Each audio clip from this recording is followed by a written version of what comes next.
Assalamualaikum warahmatullahi wabarakatuh. Saya Tazkia Frida, NPM 2190 10320997 dari Agribisnis Pace akan memaparkan proses sistem rekrutmen PNS secara online, di mana pemaparan ini diajukan untuk memenuhi tugas pengadaan, penarikan, dan seleksi SDM. Materi kuliah manajemen agribisnis dengan dosen pengampu Ibu Insinyur Sri Hindarti MP. Sebelum kita memahami bagaimana proses sistem rekrutmen CPNS secara online ini, maka terlebih dahulu kita harus memahami bagaimana penerapan sistem yang digunakan dan juga tujuan dari sistem yang digunakan secara online. Jadi, rekrutmen merupakan upaya yang dilakukan untuk mengumpulkan dan mendapatkan seseorang yang dibutuhkan sebagai calon pengisi kekosongan pada jabatan-jabatan tertentu dengan memperhatikan syarat-syarat yang telah ditentukan sebelumnya.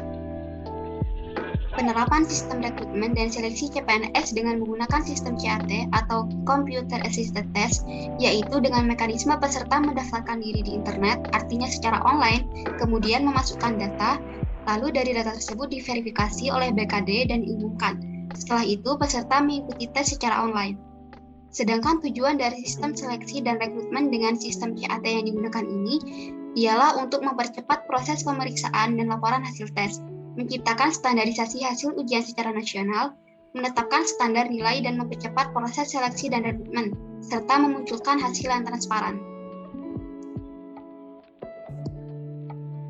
Untuk pembahasan yang selanjutnya adalah tentang prosedur rekrutmen CPNS yang meliputi pertama, pelamar melakukan registrasi online ke portal BKN dan cetak bukti pendaftaran, peserta untuk digunakan dalam proses validasi dokumen di instansi. Kedua, pelamar mengirimkan berkas lamaran yang diperlukan ke instansi yang dilamar dengan disertai nomor pendaftaran peserta.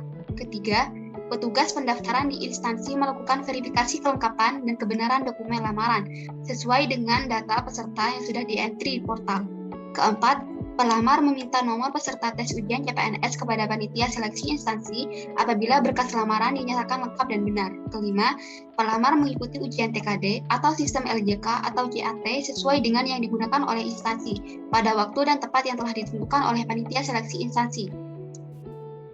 Selanjutnya, prosedur yang keenam adalah pelamar dapat melihat perolehan nilai TKD melalui web atau media yang tersedia. Ketujuh, bagi peserta yang dinyatakan lulus ujian TKD berhak mengikuti tes TKB apabila dilaksanakan oleh instansi yang dilamar, di mana ujian berupa tes kompetisi dasar atau TKD yang dilakukan ini terdiri dari 3 jenis soal, yaitu yang pertama, tes wawancara kebangsaan, yang kedua, tes inteligensi umum, ketiga, tes karakteristik pribadi. Sistem CAT yang digunakan dalam merekrut calon PNS secara online ini memiliki kelebihan dan kekurangan, di mana kelebihannya terdiri dari yang pertama, peserta tes dapat mendaftarkan diri di internet tanpa mengantri panjang. Kedua, tidak perlu mengurus surat keterangan pencari kerja atau surat keterangan catatan polisi di awal pendaftaran.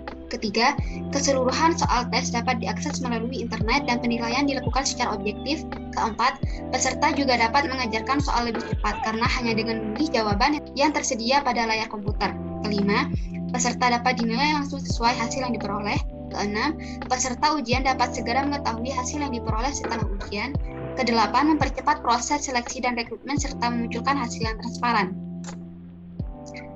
Sedangkan untuk kelemahannya dari sistem CAT ini, yang pertama, fasilitas pendukung sistem CAT seperti jumlah komputer masih terbatas, artinya masih kurang memadai baik dari servernya ataupun dari jaringannya. Kedua, perlengkapan teknis masih kurang optimal sehingga pelaksanaan rekrutmen menggunakan sistem CAT masih terkendala. Ketiga, jaringan internet yang terdapat pada daerah kecil tentu kurang memadai. Keempat, aparatur yang bisa mengoperasikan sistem CAT ini hanya berjumlah 3 orang. Sedangkan untuk solusi dalam mengatasi masalah-masalah atau kelemahan-kelemahan yang muncul tadi, yang pertama, menambah sumber daya manusia yang menguasai sistem CAT. Kedua, memfasilitasi seluruh instansi dengan sistem CAT dalam membuat soal. Ketiga, menambah jaringan sampai ke daerah-daerah yang belum ada jaringan internet. Keempat, menambah komputer. Kelima, mengganti database server. Agar pelaksanaan sistem rekrutmen secara online melalui CAT ini berjalan dengan efisien dan efektif. Sekian pemaparan dari saya, kurang lebihnya mohon maaf. Wassalamualaikum warahmatullahi wabarakatuh. Terima kasih.